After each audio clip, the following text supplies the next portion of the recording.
Ini tak seharusnya ada, tak seorang pun berharap akan menemukannya. Para ilmuwan tidak bisa menjelaskan bagaimana terbentuknya, namun teleskop antariksa James Webb berhasil menemukannya.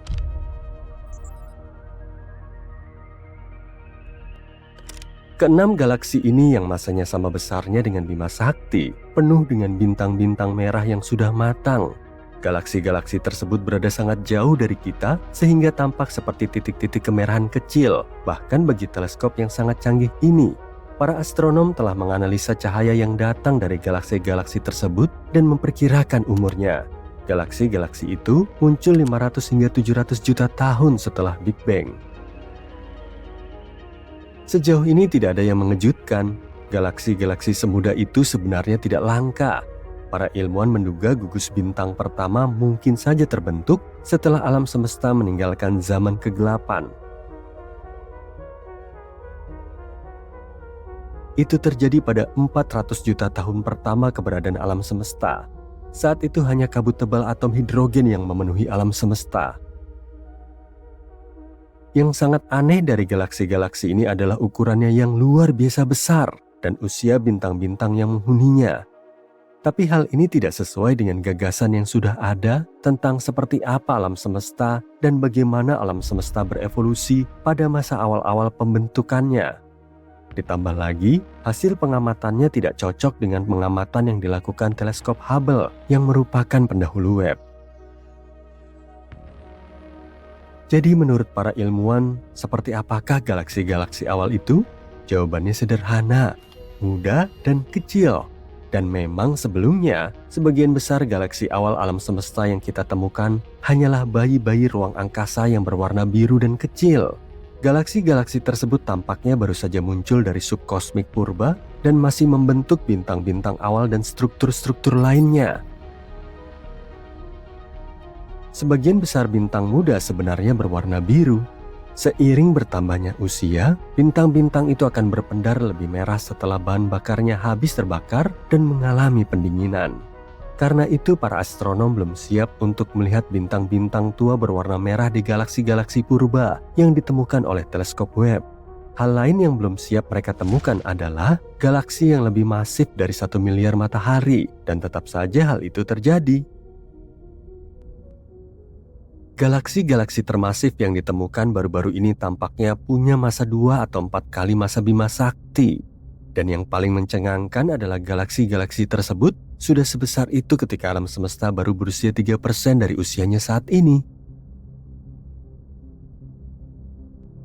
Tapi sebelum para astronom mulai menulis ulang teori-teori mereka untuk menjelaskan bagaimana galaksi-galaksi besar bisa terbentuk dengan sangat cepat setelah Big Bang, kita harus memastikan kalau apa yang kita lihat bukanlah fenomena ruang angkasa yang lain. Meskipun demikian, sebagian besar teori alternatif juga membutuhkan konsep yang sama sekali baru.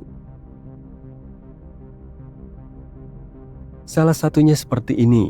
Mungkin bintang-bintang di alam semesta dini memancarkan cahaya dengan cara yang tidak biasa dan eksotis.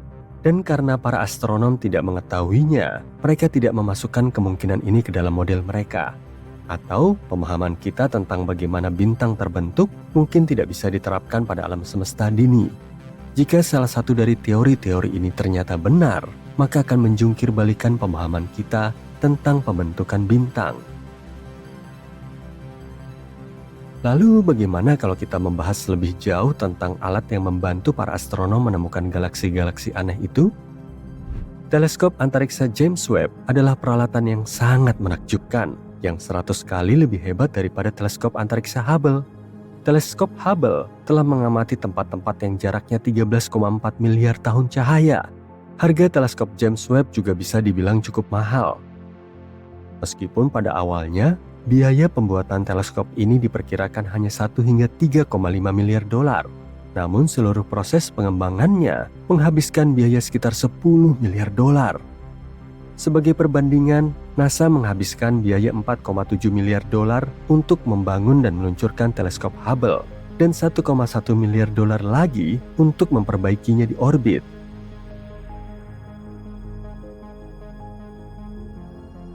Meskipun teleskop antariksa James Webb punya tinggi 3 lantai dan seukuran lapangan tenis, Namun cerminnya merupakan cermin teleskop besar yang paling ringan sepanjang masa. Selama proses pembuatannya, cermin-cermin ini mengalami pengurangan berat sebesar 92%. Jika kita melihatnya, cermin teleskop ini tampak seperti emas. Namun pada kenyataannya cermin-cermin itu terbuat dari berilium.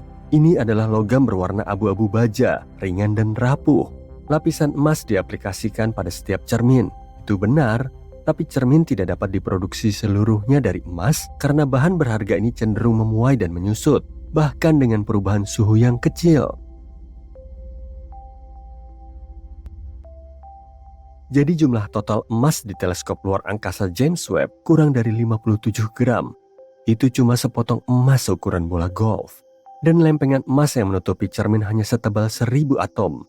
Mengenai kemampuannya, teleskop ini dapat melihat dengan jelas uang 1 sen Amerika dari jarak 38 km dan bola sepak dari jarak 547 km.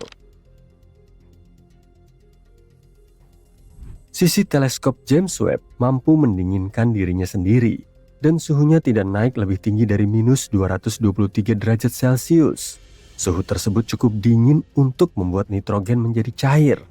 Perisai matahari 5 lapis yang sangat besar mengelilingi teleskop dan memantulkan cahaya matahari sebanyak mungkin sehingga teleskop tetap dingin. Teleskop James Webb diyakini bisa mendeteksi air di eksoplanet yang jauh. Sejak lama para astronom telah menemukan planet-planet yang mengorbit bintang-bintang di luar tata surya dengan cara mengamati perubahan kecil pada cahaya bintang.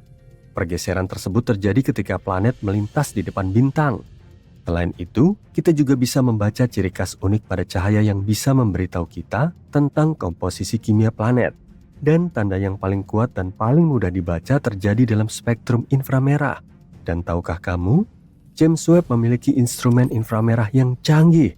Instrumen-instrumen ini bisa membantu para ilmuwan menemukan planet baru dan bahkan mengidentifikasi keberadaan air di sana. Teleskop ini diluncurkan di dekat Khatulistiwa karena bumi berputar sedikit lebih cepat di titik itu. Hal ini memberi dorongan ekstra pada roket. Ketika teleskop antariksa James Webb kehabisan bahan bakar, teleskop ini akan terus mengorbit matahari tanpa batas waktu. Di sisi lain, meskipun tidak dirancang untuk diservis atau diperbarui, teleskop ini bisa saja diisi ulang bahan bakarnya dengan bantuan robot. Ini akan memperpanjang umurnya. Yang menarik pada awalnya para astronom yakin kalau menemukan sesuatu yang menarik dengan bantuan James Webb akan memakan waktu lama. Mereka mengira galaksi yang pertama kali ditemukan akan sangat kecil dan redup sehingga teleskop hanya akan menemukan beberapa kandidat yang jauh.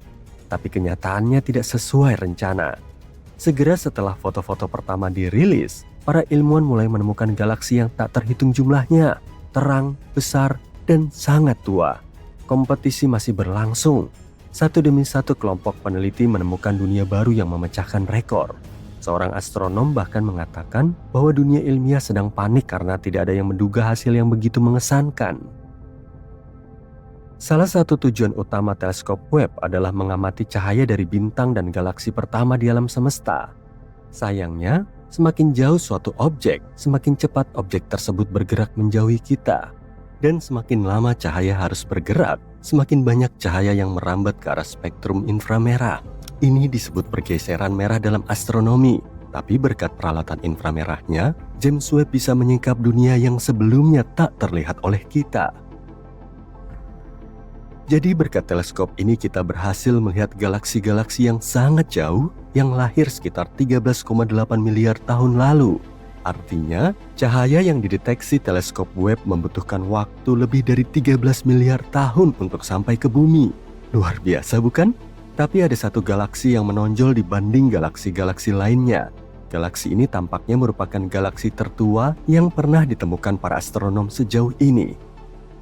Galaksi ini dinamakan Glass Z13 dan usianya hanya 300 juta tahun setelah Big Bang. Galaksi tertua sebelumnya yang diidentifikasi oleh para ilmuwan adalah galaksi GNZ11 yang ditemukan oleh teleskop Hubble. Galaksi ini terbentuk 400 juta tahun setelah Big Bang. Pada masa yang masih jarang diselidiki itu, galaksi dan bintang-bintang pertama mulai bermunculan. Tapi bagaimana tepatnya proses ini terjadi? Belum ada yang tahu pasti.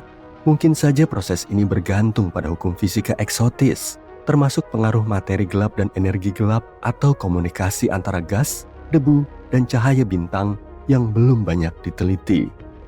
Dengan bantuan teleskop Webb, para ilmuwan sekarang bisa menguji teori mereka tentang apa yang terjadi di luar sana setelah alam semesta lahir. Di jantung galaksi, terdapat sebuah objek misterius yang belum pernah dilihat oleh para astronom.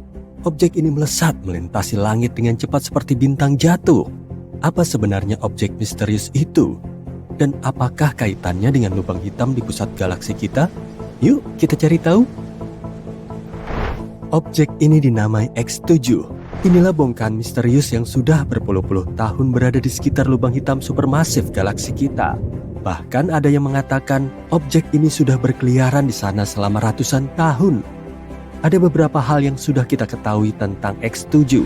Misalnya, beratnya sekitar 50 kali lipat berat bumi. Mungkin terdengar besar bagi kita yang tinggal di bumi, tapi di luar angkasa, beratnya bagaikan setetes air di lautan. X7 juga bergerak sangat cepat, dengan kecepatan hingga 1126 km per detik.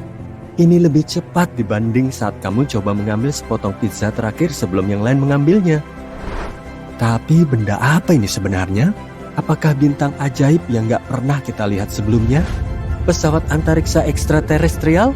Ada beberapa teori yang berhubungan dengan nasib tragis objek ini di masa depan. Sayangnya, masa hidup X7 gak lama lagi. Saat ini, X7 berada di orbit elips berdurasi 170 tahun yang mengelilingi lubang hitam supermasif di pusat Bima Sakti. Tapi, ia nggak akan sampai sejauh itu.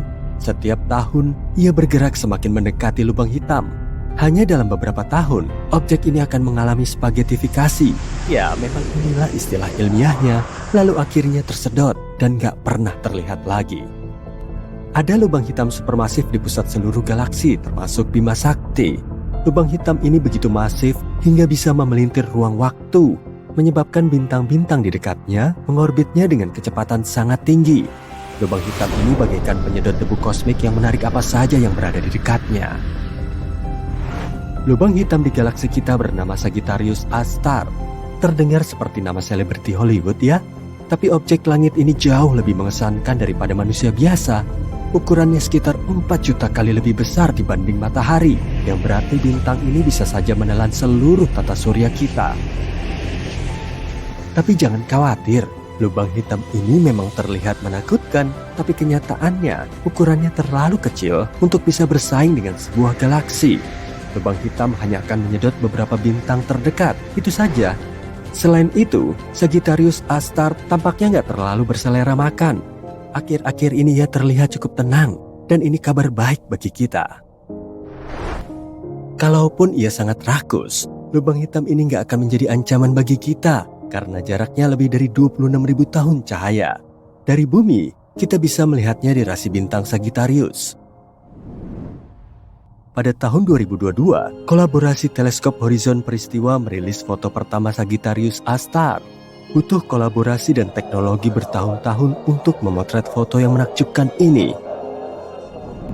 Dan ini adalah foto lubang hitam kedua dalam sejarah. Foto pertama dirilis pada tahun 2019 dan memperlihatkan lubang hitam supermasif yang dinamai M87 star. Ya, keduanya sama-sama memiliki kata star di namanya. Gak usah terlalu dipikirkan. Kalian mungkin ingat foto ini sebagai foto lubang hitam pertama yang pernah ada.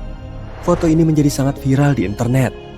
Dan lubang hitam ini, M87 star, yang terletak di galaksi Messier 87, jauh lebih menakutkan daripada Sagittarius A-star. Menurutmu 4 juta kali massa matahari sudah cukup mengesankan? Bagaimana dengan 2,5 miliar kali massa matahari? M87 sangatlah besar. M87 juga dikenal akan semburan plasmanya yang kuat, yang saking dahsyatnya bisa memancar hingga ribuan tahun cahaya dari pusat lubang hitam ini.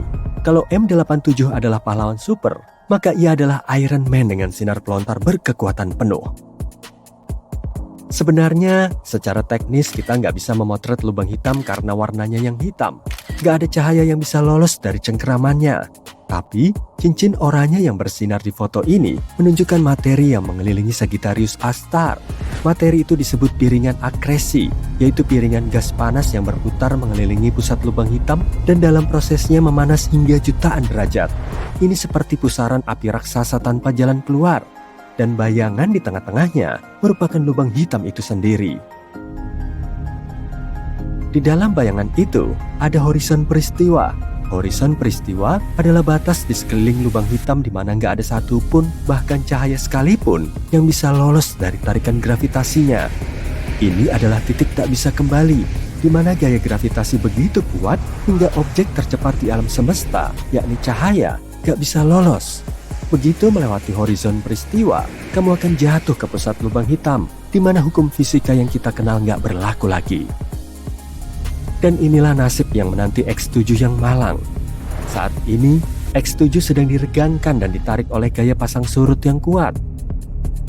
Omong-omong, sebelum akhirnya lenyap, X7 diperkirakan akan menampilkan sedikit pertunjukan. Titik terdekatnya dengan lubang hitam, yang disebut periastron, diprediksi akan terjadi pada tahun 2036. Dan ketika akhirnya terkoyak oleh gaya gravitasi Sagittarius A*, mungkin akan tampak atraksi kembang api yang keren. Tapi bukan ini hal yang terpenting. Uniknya, akhirnya perjalanan X7 di masa depan bisa membantu kita memahami apa sebenarnya benda ini. Sebuah tim ilmuwan telah mempelajari bagaimana sebuah objek aneh mengorbit lubang hitam. Saat itulah mereka mendapati X7 meregang hampir 2 kali lipat dari panjang awalnya. Lalu, apa artinya itu? Nah, ini menunjukkan kalau X7 kemungkinan besar terbentuk dari puing-puing yang terlontar saat terjadi tabrakan antara dua bintang. Ya, kamu nggak salah dengar, sebuah tabrakan antar bintang. Bayangkan ini, dua bintang saling jatuh cinta dan mulai mengitari satu sama lain selama bertahun-tahun. Setelah itu, mereka akhirnya bergabung. Saat ini terjadi, keduanya melontarkan bertonton gas dan debu. Dan mungkin tarian kosmik inilah yang melahirkan objek langit kita, X7. Ini seperti remah-remah yang tertinggal di atas meja setelah pesta makan besar di luar angkasa. Hal seperti ini sebenarnya cukup umum terjadi, terutama di sekitar lubang hitam. Ini seperti kecelakaan di galaksi yang melontarkan puing-puing ke segala penjuru. Sebenarnya alam semesta ini penuh dengan bongkahan-bongkahan misterius loh. Bongkahan-bongkahan itu dinamakan objek G. Ini bukan Jimmy dari film Men in Black, tapi sama misterius dan sulit dipahami. Objek-objek ini telah membingungkan para astronom selama lebih dari 20 tahun. Wujudnya seperti awan gas tapi berperilaku seperti bintang. Seolah mereka nggak bisa memutuskan ingin menjadi awan atau bintang. Ayolah, tentukan pilihan kalian. Objek-objek G membentang pada titik terdekat dengan pusat lubang hitam, tapi tetap utuh. Seperti karet gelang yang meregang tapi nggak putus. Para ilmuwan menduga objek-objek itu adalah bintang-bintang yang bergabung menjadi satu. Dan saat itu terjadi, terbentuk pula awan gas raksasa yang menyembunyikan hasilnya dari pandangan. Mirip seperti saat kita mengenakan sweater tebal agar nggak ada yang tahu badan kita sedikit lebih gemuk. Kemudian, sebuah penelitian yang diterbitkan pada tahun 2021 mengungkap bahwa salah satu objek tersebut, G2, merupakan awal molekul yang menyembunyikan 3 bayi bintang. Benar-benar di luar dugaan. Tapi X7 sangat berbeda dari bongkahan lainnya. Ia sangat berbeda dengan objek-objek G, seperti sepupu aneh yang kamu jumpai setahun sekali saat pertemuan keluarga. Evolusinya jauh lebih dramatis. Selain itu, X7 nggak disatukan oleh massa yang berada di intinya. Jadi, apa yang menyatukannya? Debu peri, sihir. Kami butuh jawaban. Itulah sebabnya para ilmuwan meyakini kalau X7 bukanlah objek G, melainkan puing-puing yang tertinggal darinya. Atau mungkin juga bukan. Kita belum mengetahuinya. Kemungkinannya nggak terbatas. Dan itulah yang membuat astronomi sangat menarik. Jadi, ayo terus amati langit kita dan cari tahu objek-objek aneh apa lagi yang ada di luar sana. Siapa tahu kita bisa menemukan bongkahan misterius lainnya yang mungkin saja pesawat luar angkasa. Itu pasti seru banget. Ada banyak pertanyaan yang belum terjawab dalam fisika. Bagaimana energi dan materi universal muncul, dari mana gravitasi berasal, dan masih banyak lagi. Kita telah mencoba selama bertahun-tahun untuk mendapatkan jawaban atas pertanyaan-pertanyaan ini, dan salah satu orang yang mencoba melakukan hal ini adalah Paramahamsa Tewari, penulis teori pusaran antariksa atau Space Vortex Theory. Teori apakah ini dan apa yang dikatakannya tentang hukum-hukum tersembunyi di alam semesta kita? Yuk kita cari tahu. Paramahamsa Tewari adalah mantan Direktur Eksekutif Nuclear Power Corporation India. Dia meneliti Space Vortex Theory atau disingkat SVT yang pertama kali diusulkan oleh René Descartes dan menyempurnakannya.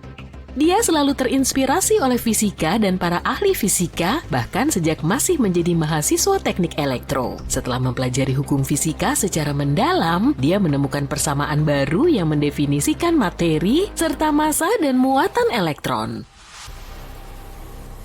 Setelah itu, dia menemukan SVT. Teori ini mencoba menjelaskan fenomena yang tidak dapat dijelaskan dalam fisika, termasuk asal mula elektron dan medan energi gravitasi, elektrostatik, dan elektromagnetik, serta hal-hal lainnya. Teori ini juga menjelaskan 6 hukum alam semesta yang tersembunyi yang mendasari seluruh dunia kita. Tapi pertama-tama, mari kita bahas tentang teori itu sendiri. Space Vortex Theory menyatakan bahwa alam semesta terdiri dari pusaran-pusaran atau pola-pola energi yang berputar-putar. Dan menurut SVT, pusaran-pusaran ini adalah balok bangunan fundamental alam semesta. Ini adalah kekuatan pendorong di balik hukum fisika dan prinsip-prinsip dasar dunia kita. Pada dasarnya, segala sesuatu di alam semesta itu terhubung dan saling berhubungan melalui pusaran-pusaran ini. Teori ini tidak terlalu didasarkan pada pengamatan nyata, melainkan pada model matematika dan pemodelan komputasi. Sebagai contoh, beberapa model komputasi menunjukkan bagaimana vortisitas ini bekerja dalam hidrodinamika dan fisika plasma. Model-model ini menunjukkan bahwa vortisivitas dalam sistem seperti itu dapat memiliki titik pusat daya tarik dan dapat saling berhubungan. Model lain digunakan untuk mempelajari bagaimana energi di dalam pusaran bergerak dan hal itu dapat menciptakan frekuensi dan getaran yang berbeda. Namun, beberapa ahli mengkritik SVT karena hanya menggunakan model dan simulasi. Kritik terbesarnya adalah bahwa teori ini tidak dapat benar-benar diuji. Teori ini bergantung pada matematika dan bukan pada data eksperimental. Itu sebabnya teori ini tidak dapat diterima sebagai teori ilmiah arus utama. Namun teori ini masih cukup menarik dan memberikan perspektif yang unik tentang alam semesta dan pemahaman kita tentang hukum fisika. Sebagai contoh, menurut SVT, alam semesta memiliki beberapa aturan tersembunyi mendasar yang menyebabkan terciptanya materi fundamental, asal mulanya, dan pergerakannya. Apa saja hukum-hukum ini dan apa isinya? Baiklah, mari kita bahas.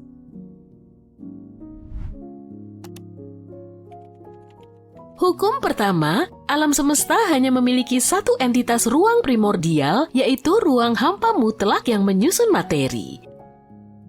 Hukum ini menyatakan bahwa ruang adalah balok bangunan fundamental alam semesta dan bertanggung jawab untuk menyusun materi. Hukum ini menyatakan bahwa ruang adalah entitas fundamental yang menciptakan dan mempertahankan struktur materi, dan semua materi di alam semesta terdiri dari partikel-partikel fundamental yang sama seperti elektron dan positron. Yuk kita coba menjelaskannya dengan kata-kata yang sederhana. Bayangkan alam semesta ini seperti satu set Lego yang besar.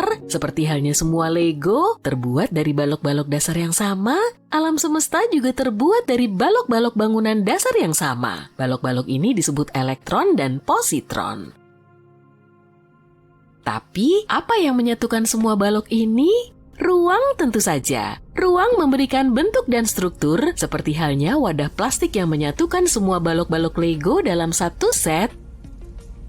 Jadi hukum pertama menyatakan bahwa ruang adalah balok bangunan fundamental yang menyusun materi dan menyatukan segala sesuatu di alam semesta.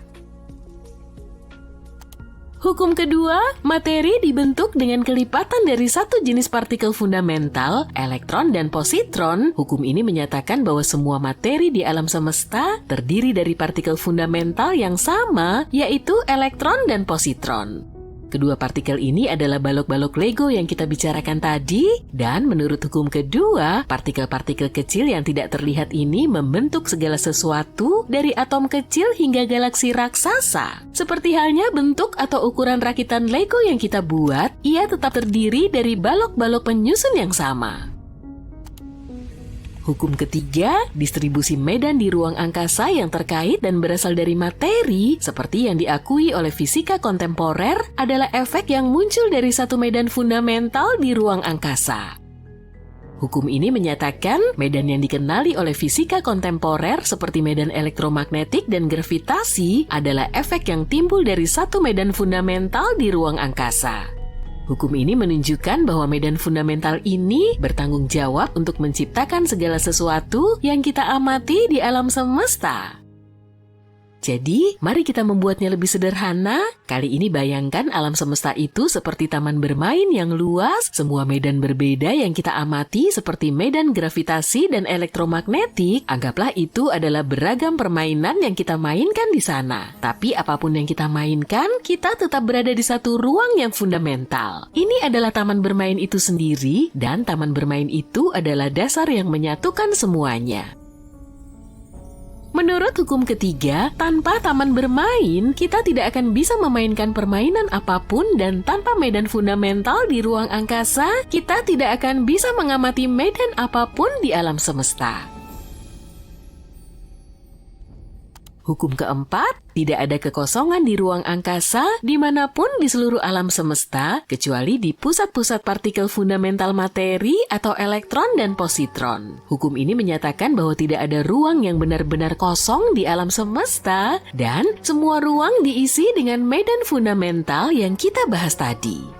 Hukum ini menyatakan bahwa elektron dan positron bisa ditemukan di mana saja, dan bahkan benda-benda yang kita anggap kosong, seperti ruang hampa udara, sebenarnya penuh dengan partikel-partikel kecil. Dan menurut hukum ini, satu-satunya ruang yang benar-benar kosong yang bisa kita temukan di alam semesta adalah di pusat-pusat partikel fundamental atau elektron dan positron. Hukum kelima, dari satu konstanta universal fundamental, semua konstanta yang dianggap universal dalam fisika kontemporer dapat diturunkan. Hukum ini menyatakan bahwa semua konstanta yang dianggap universal dalam fisika kontemporer dapat diturunkan dari satu konstanta universal fundamental. Hal ini menunjukkan bahwa semua konstanta dalam fisika saling berhubungan dan dapat dijelaskan oleh satu prinsip fundamental. Aku tahu kamu pasti mengawang-awang sekarang, tapi mohon bersabar ya. Kali ini coba bayangin alam semesta sebagai sebuah resep konstanta-konstanta dalam fisika seperti kecepatan cahaya, konstanta gravitasi, dan konstanta Planck. Semua itu adalah bahan-bahannya. Semuanya sangat berbeda dan jumlahnya sangat banyak. Namun seperti halnya semua bahan dalam resep yang saling berhubungan dan menyatu untuk membuat satu hidangan, semua konstanta dalam fisika juga menyatu untuk membuat alam semesta. Dan seperti halnya resep masakan yang punya bahan utama yang menyatukan semuanya, fisika juga punya konstanta fundamental tunggal yang menyatukan semuanya. Hukum keenam, struktur spasial materi fundamental submikrokosmos berulang secara seragam dalam struktur spasial benda-benda makrokosmos seperti planet, bintang, dan galaksi. Hukum ini menyatakan bahwa struktur partikel-partikel fundamental yang membentuk materi itu berulang dan seragam di semua skala, mulai dari partikel subatom hingga benda-benda makrokosmos seperti planet, bintang, dan galaksi. Hal ini menunjukkan bahwa prinsip-prinsip dasar yang sama mengatur struktur materi dalam segalanya. Yuk kita kembali ke analogi resep dan masakan. Dengan menggunakan bahan-bahan yang berbeda dan mengkombinasikannya dengan cara yang berbeda, koki dapat menciptakan hidangan baru. Ini semua akan menjadi hidangan yang berbeda dan bisa jadi sangat sederhana atau sangat rumit. Tapi saat membuatnya, koki tetap menerapkan aturan dan pengetahuan dasar yang dimilikinya. Sama halnya dengan alam semesta juga menciptakan struktur yang berbeda dari atom hingga planet, bintang, dan galaksi. Namun, alam semesta tetap menggunakan prinsip-prinsip dasar yang sama untuk menciptakan semua hal tersebut. Jadi hukum ini menunjukkan bahwa struktur partikel-partikel fundamental yang membentuk materi bersifat berulang dan seragam di semua skala. Itulah 6 hukum dasar alam semesta menurut SVT, dan meski tidak diterima oleh ilmu pengetahuan umum, ini masih merupakan konsep yang cukup menarik.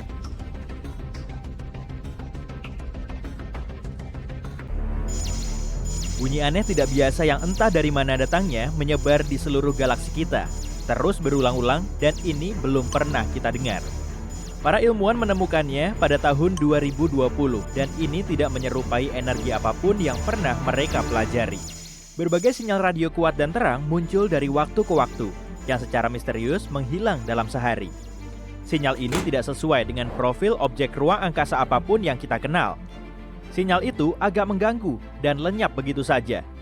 Saat para ilmuwan mencoba mencocokkannya dengan beberapa teleskop lain, sinyal itu menghilang. Bintang-bintang bermassa rendah terkadang menyala dengan energi radio, tapi bukan, karena sebagian besar bintang-bintang ini disertai sinar X. Bintang-bintang sangat padat yang kolaps seperti pulsar dan magnetar juga bukan pilihan. Solusi terdekat yang mereka punya adalah kelas objek misterius yang kita kenal sebagai Galactic Center Radio Source. Ini adalah sumber sinyal radio yang menjadi terang dan bersinar dengan cepat. Sinyal itu rusak di dekat pusat galaksi kita dan bisa membantu mengungkap misteri alam semesta. Kalau kamu punya mobil terbang yang bisa naik dengan kecepatan 95 km per jam, kamu cuma butuh 1 jam untuk memasuki ruang angkasa. Bulan agak lebih jauh, yakni 400.000 km, sekitar 10 kali keliling planet kita. Itu artinya, perjalanan ke bulan akan seperti perjalanan keliling bola bumi 10 kali berturut-turut, yang akan makan waktu kurang dari 6 bulan. Perjalanan ke Pluto akan butuh waktu lebih dari 800 tahun. Proxima b adalah tetangga terdekat kita yang mirip bumi. Ini adalah dunia kecil berbatu yang mengorbit bintang terdekat dengan matahari kita. Eksoplanet ini mengorbit zona layak huni bintang ini, yaitu suatu area yang cukup jauh dari bintang apapun hingga memiliki kondisi sedang. Tidak terlalu dingin atau terlalu panas bagi keberadaan air dalam keadaan cair, paling tidak secara hipotesis. Jika kamu mencoba pergi ke Proxima b dengan kecepatan roket bulan Apollo, yaitu 40.200 km per jam, kamu butuh waktu 112.000 tahun untuk sampai di sana. Mungkin kamu tidak akan bisa bernapas di sana. Tak ada yang tahu apakah Proxima b punya atmosfer. Manusia mengeksplorasi alam semesta sepanjang waktu, tapi kita cuma bisa melihat sekitar 5% materi di atas sana. Dan Albert Einstein adalah orang pertama yang menyadari ruang angkasa hampa sebetulnya tidak kosong. Sisanya yang tidak bisa dilihat sebenarnya terdiri dari materi tak kasat mata, yang dikenal sebagai materi gelap, sekitar 27%, dipadukan dengan sesuatu yang disebut energi gelap sebanyak 68%. Jika kamu coba menuang air di ruang angkasa, tentu saja di luar pesawat ruang angkasa, air akan segera mendidih atau menguap. Itu karena tidak adanya udara atau tekanan udara di ruang angkasa. Ketika tekanan udara turun, suhu yang biasanya kamu butuhkan untuk mendidihkan air juga turun. Dengan begitu, air jauh lebih cepat mendidih di puncak gunung daripada, misalnya, di permukaan laut. Di angkasa luar tidak ada tekanan udara, sehingga air bisa mendidih pada suhu yang sangat rendah. Para ilmuwan percaya, paling tidak ada beberapa miliar galaksi di luar sana. Kita tidak tahu jumlah pastinya, dan mungkin tidak akan pernah tahu. Tapi mereka mencoba memperkirakannya dengan menghitung berapa galaksi yang bisa kita lihat di area langit yang sangat sempit dan terbatas. Mungkin alam semesta tampak penuh dengan bintang dan planet di sana-sini. Tapi setidaknya di galaksi kita ada 100 miliar planet. Jika kamu mengisi balon dengan helium dan melepaskannya, kamu akan melihatnya melayang sangat tinggi. Balon itu akan naik memasuki atmosfer, tapi tidak akan sampai ke angkasa luar. Makin tinggi, makin tipis udara di atmosfer. Balonmu akan naik sampai titik di mana atmosfer di sekitarnya berbobot sama dengan helium di dalamnya. Itu akan terjadi pada ketinggian sekitar 32 km di atas permukaan tanah. Jadi, sejauh itulah balon helium bisa naik. Kita tidak benar-benar tahu sebesar apa alam semesta kita. Kita tidak bisa melihat tepinya, bahkan tidak tahu apakah alam semesta bertepi. Kita memakai teknologi untuk bisa melihat sejauh kira-kira 14 miliar tahun cahaya dari planet kita. Ini berarti kita bisa melihat diameter sekitar 28 miliar tahun cahaya, mulai dari lapisan terluar atmosfer yang berakhir pada ketinggian sekitar 960 km di atas planet kita. Meskipun ukuran alam semesta kita terus berubah dan makin besar seiring waktu. Merkurius adalah planet terdekat dengan matahari, jadi kebanyakan orang mengira planet ini yang paling panas. Tapi, Venuslah planet terpanas. Venus adalah planet kedua terdekat dengan bintang pusat kita. Jaraknya dari matahari sekitar 48 juta kilometer lebih jauh dibanding Merkurius. Merkurius tidak memiliki atmosfer yang bertindak sebagai selimut penghangat dan membantu mempertahankan panas dari matahari. Venus memiliki atmosfer yang tebalnya tak terduga, sekitar 100 kali lebih tebal daripada atmosfer kita. Atmosfer Venus tidak memungkinkan panas keluar. Planet ini menahannya sehingga membuat Venus makin panas. Sebagian besar atmosfer Venus juga terdiri dari karbon dioksida yang dengan bebas membiarkan energi matahari masuk, tapi tidak begitu transparan untuk kehilangan radiasi gelombang panjang yang dilepaskan permukaan planet panas itu. Rata-rata suhu di sana sekitar 460 derajat Celcius, cukup panas untuk melelehkan kaleng. Suhu maksimal di planet tetangganya, Merkurius, adalah 420 derajat Celcius. Mungkin dalam 2 miliar tahun lagi, suhu di planet kita yang berharga ini akan terlalu panas bagi kehidupan. Seiring ratusan juta tahun berlalu, matahari kita akan terus bertambah panas dan terang. Akhirnya, suhunya akan begitu tinggi hingga lautan kita yang indah akan hilang. Karena lautan menghasilkan 70% oksigen yang kita butuhkan untuk hidup, maka tak akan ada lagi kehidupan. Semua ini berarti planet kita cuma akan menjadi gurun luas, seperti halnya Mars sekarang. Sebenarnya, diameter Pluto, mantan planet sangat jauh yang sekarang menjadi planet Katai, lebih kecil dibanding seluruh Amerika Serikat.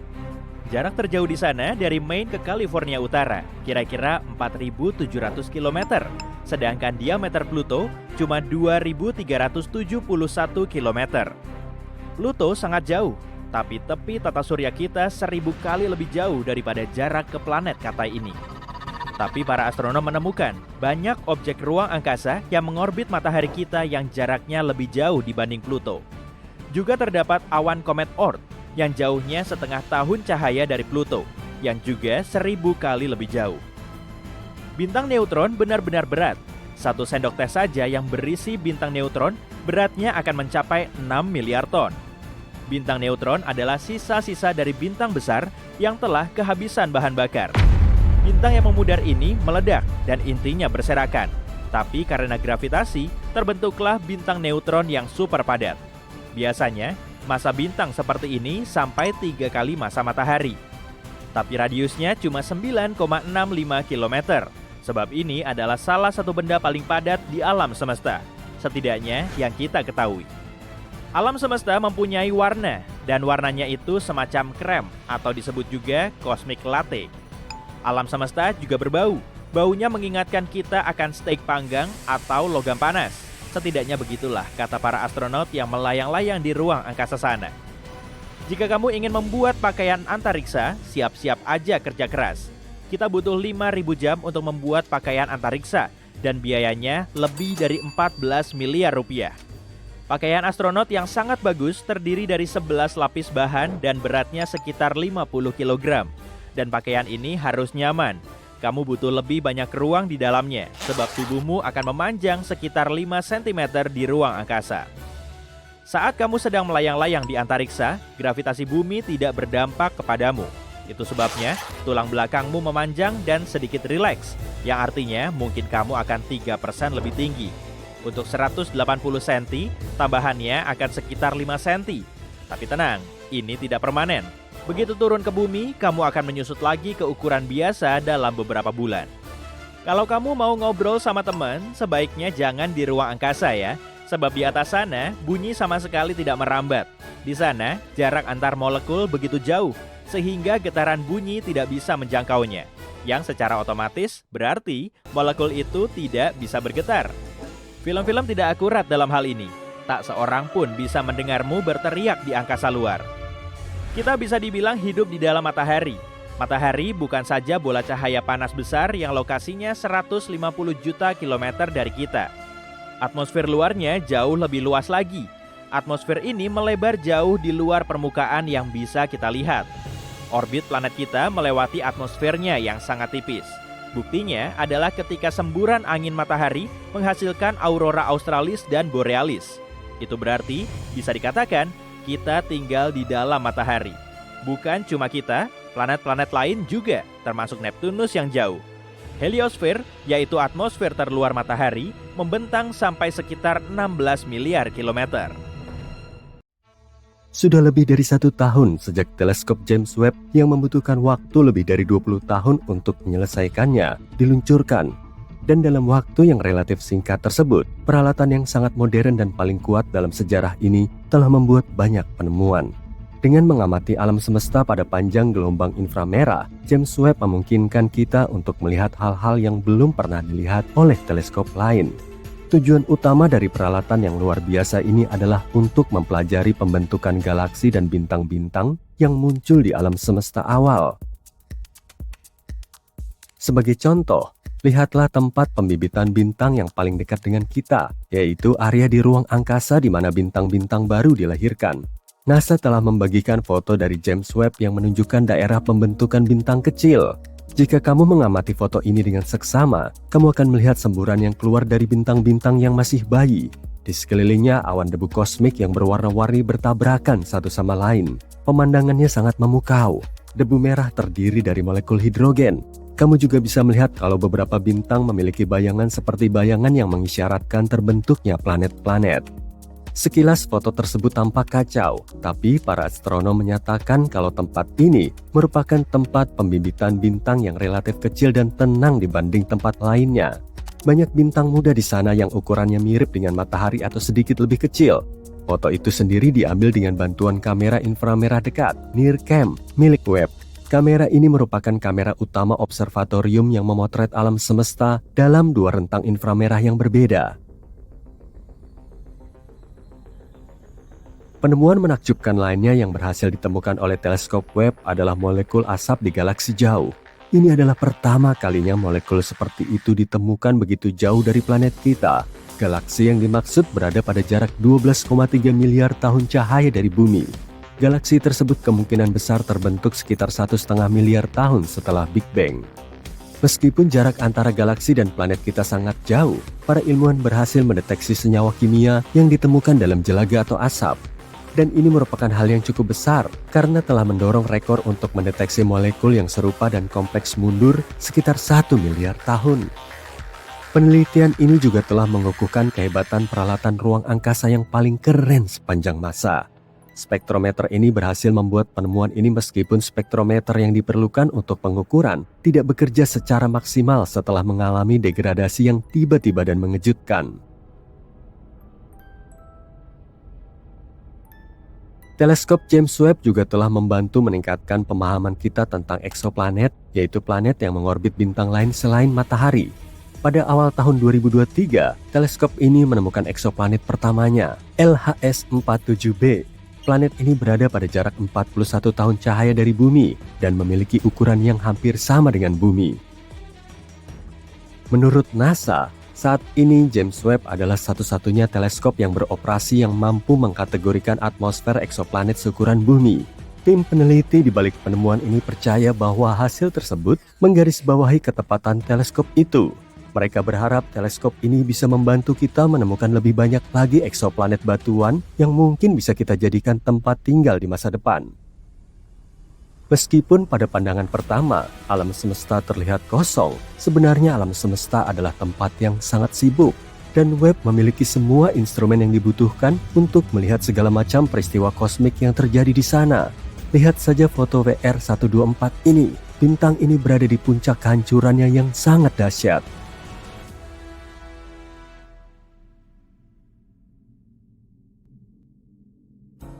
Dalam foto tersebut, bintang akan mengalami supernova. Supernova terjadi ketika sebuah bintang kehabisan bahan bakar dan meledak di akhir siklus hidupnya, melepaskan awan debu dan gas panas ke angkasa. Bintang yang dipotret oleh teleskop Webb sedang berada pada tahap Wolf Rayet dalam kehidupannya. Itu adalah periode ketika bintang meluruhkan lapisan terluarnya sebelum menjadi supernova. Benda menakjubkan berikutnya yang ditemukan oleh James Webb adalah hibrida bintang planet dengan awan yang sangat aneh. Dunia aneh ini, VHS 1256b, sebenarnya merupakan katai coklat. Ukurannya lebih besar dari planet, tapi terlalu kecil untuk diklasifikasikan sebagai bintang. Planet ini memancarkan cahaya dan cukup panas, tapi masanya tidak cukup untuk melebur hidrogen menjadi helium seperti yang dilakukan bintang-bintang besar.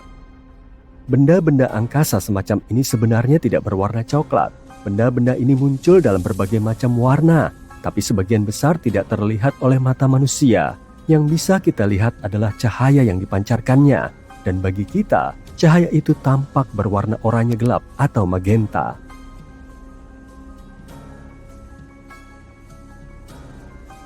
Katai coklat yang ditemukan oleh teleskop Webb ini ukurannya hampir 20 kali lipat ukuran Jupiter.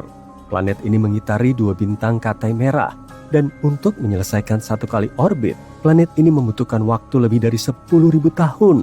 Para astronom pertama kali mengetahui keberadaan eksoplanet yang tidak biasa ini pada tahun 2016. Tapi pada saat itu, mereka tidak mengklasifikasikannya sebagai katai coklat, dan karena itu, mereka tidak bisa menjelaskan cahaya kemerahannya yang membingungkan. Sekarang berkat teleskop James Webb, mereka tahu asal-usul objek tersebut. Kembali lagi ke awan-awan itu, seperti yang diketahui, awan di bumi terbuat dari uap air, tapi yang ada di katai coklat berbeda. Awan di katai coklat tampaknya terbuat dari pasir.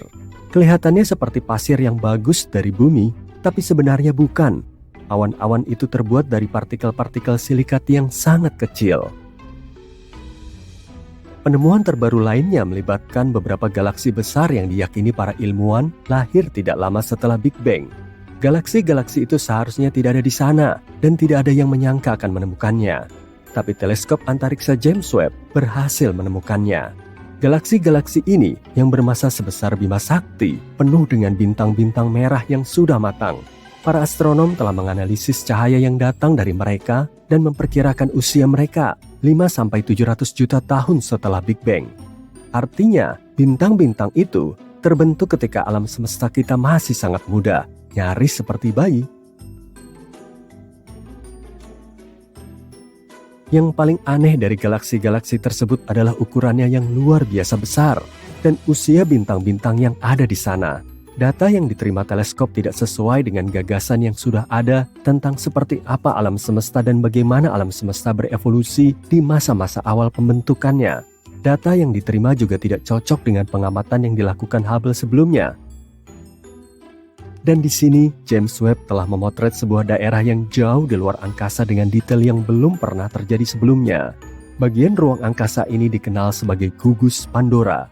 Dalam foto ini, kamu bisa melihat 3 gugus galaksi yang sangat besar berkumpul dan membentuk sebuah mega gugus. Gabungan massa gugus-gugus ini bertindak sebagai lensa gravitasi yang kuat. Dan berkat efek pembesaran alami ini, para ilmuwan bisa melihat galaksi-galaksi lain di area tersebut. Para astronom menyatakan bahwa foto terbaru gugus Pandora lebih kuat dan lebih dalam daripada yang pernah mereka lihat.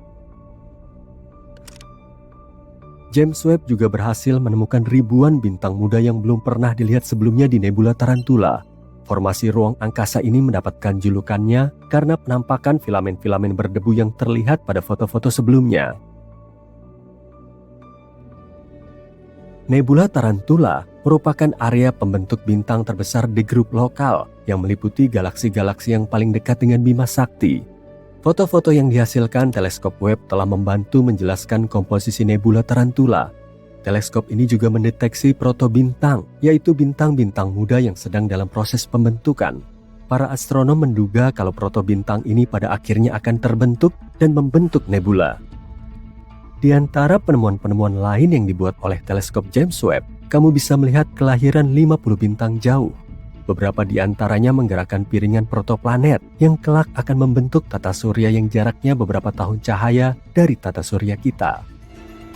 Ini satu lagi foto dari James Webb. Kamu bisa melihat lubang hitam supermasif yang masanya 9 miliar masa matahari. Lubang hitam ini sangat besar dan purba, sehingga para ilmuwan masih kesulitan untuk menjelaskan keberadaannya.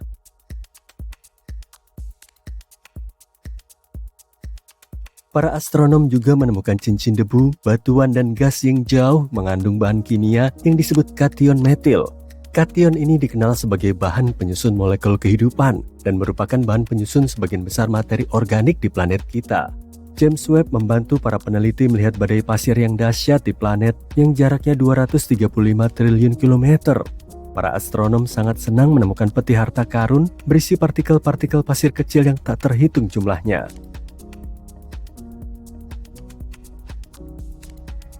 Sekarang lihat ini. Apakah kamu mengenali gambar ini? Itulah yang disebut pilar-pilar penciptaan. Tapi, foto baru ini menunjukkan betapa bertaburnya bintang di area berdebu itu. Kamu bisa membandingkan foto baru ini dengan foto yang diambil Hubble pada tahun 2014. Ini adalah bukti kemajuan ilmiah yang menakjubkan.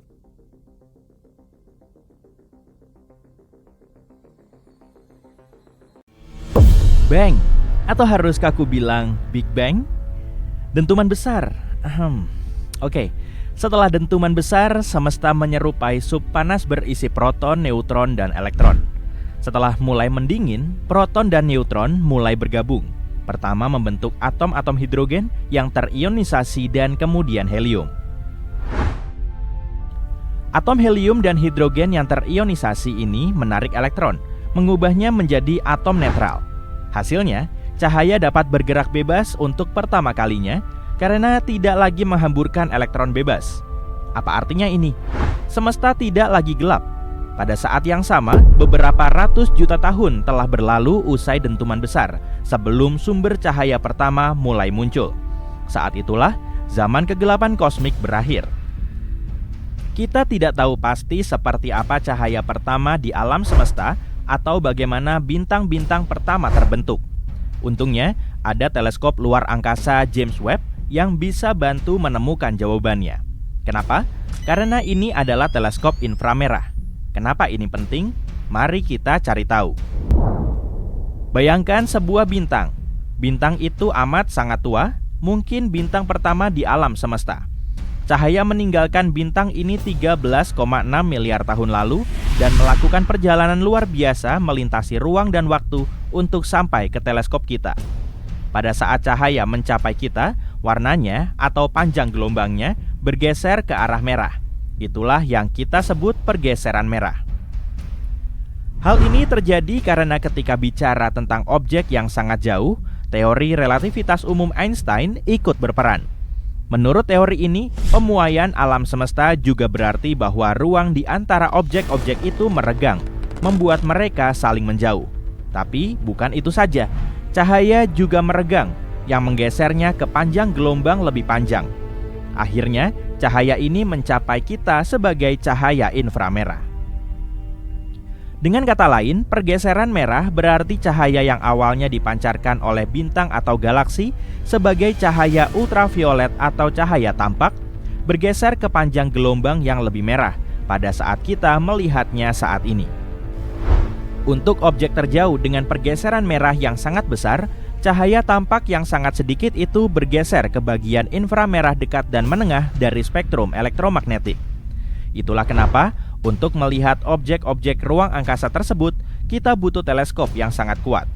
Dan jika bicara tentang teleskop Webb, teleskop ini bisa melihat kembali ke masa 100 juta sampai 250 juta tahun setelah dentuman besar luar biasa. Jadi dengan mengamati alam semesta pada panjang gelombang inframerah, James Webb memungkinkan kita untuk melihat hal-hal yang belum pernah dilihat teleskop lain. Tujuan utama dari alat luar biasa ini adalah untuk mempelajari pembentukan galaksi dan bintang-bintang di alam semesta dini.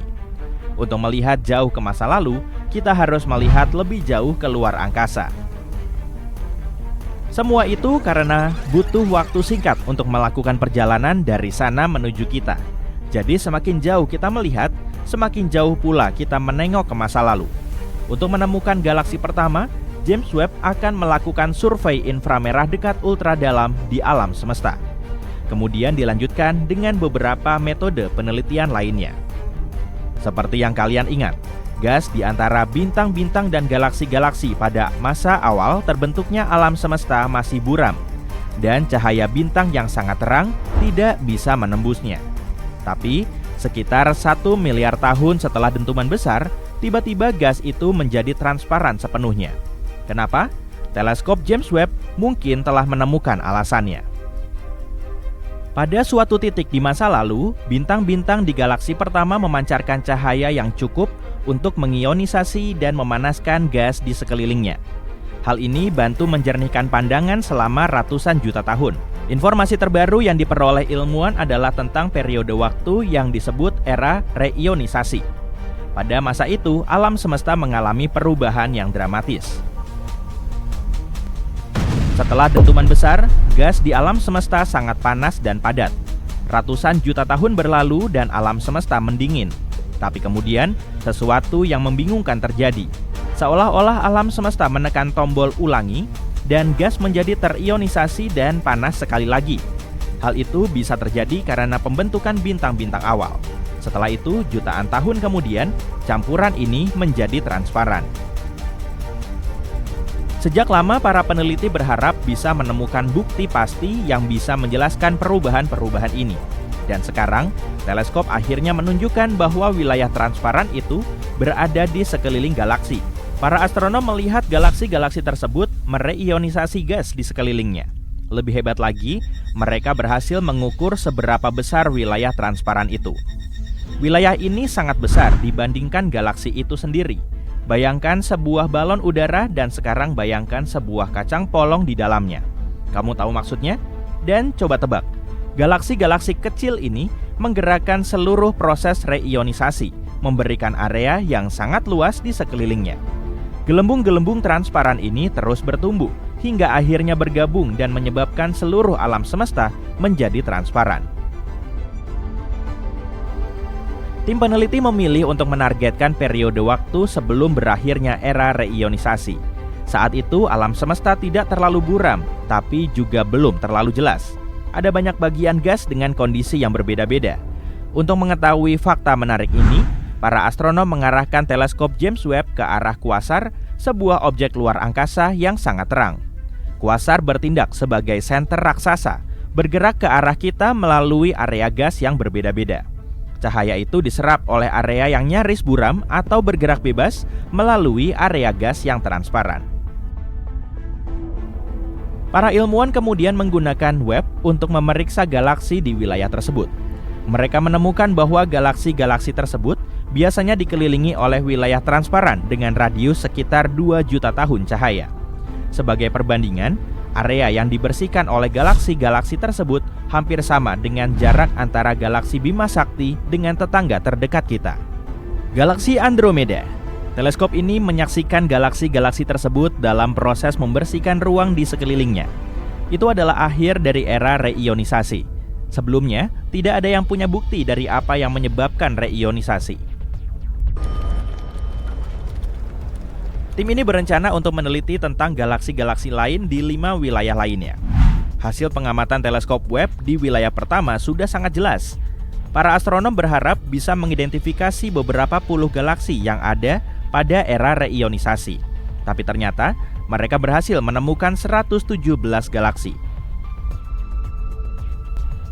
Sekarang kita bahas sedikit tentang tokoh utama hari ini, teleskop luar angkasa James Webb. Teleskop ini merupakan alat yang sangat menakjubkan dan 100 kali lebih hebat dari teleskop luar angkasa Hubble. Teleskop Hubble telah mengamati tempat-tempat yang jaraknya 13,4 miliar tahun cahaya. Teleskop James Webb juga termasuk mahal. Meskipun awalnya biaya pembuatan teleskop ini diperkirakan hanya sekitar 1 hingga 3,5 miliar dolar, seluruh proses pengembangannya menghabiskan biaya sekitar 10 miliar dolar. Sebagai perbandingan, NASA menghabiskan 4,7 miliar dolar untuk membangun dan meluncurkan teleskop Hubble, dan 1,1 miliar dolar lagi untuk meletakkannya di orbit. Meskipun teleskop antariksa James Webb setinggi 3 lantai dan seukuran lapangan tenis, cerminnya merupakan cermin teleskop besar yang paling ringan sepanjang masa. Selama proses pembuatannya, cermin-cermin ini mengalami pengurangan berat hingga 92%. Ketika dilihat, cermin teleskop tampak seperti emas. Namun kenyataannya, cermin-cermin itu terbuat dari berilium. Ini adalah logam berwarna abu-abu mirip baja, ringan dan rapuh. Lapisan emas memang diberikan pada setiap cermin. Tapi cermin tidak dapat diproduksi seluruhnya dari emas karena bahan mahal ini mudah memuai dan menyusut, bahkan dengan sedikit perubahan suhu. Jadi jumlah total emas di teleskop luar angkasa James Webb kurang dari 60 gram. Itu berarti emas seukuran bola golf. Dan lempengan emas yang melapisi cermin tebalnya kurang dari 1000 atom. Mengenai kemampuannya, teleskop ini bisa melihat dengan jelas uang logam 1 sen Amerika Serikat dari jarak 38 km dan bola sepak dari jarak 547 km. Sisi teleskop James Webb mendinginkan dirinya sendiri dan suhunya tidak naik lebih tinggi dari minus 223 derajat Celcius. Suhu ini cukup dingin untuk membuat nitrogen menjadi cair. Perisai matahari 5 lapis yang sangat besar mengelilingi teleskop dan memantulkan cahaya matahari sebanyak mungkin sehingga teleskop tetap dingin.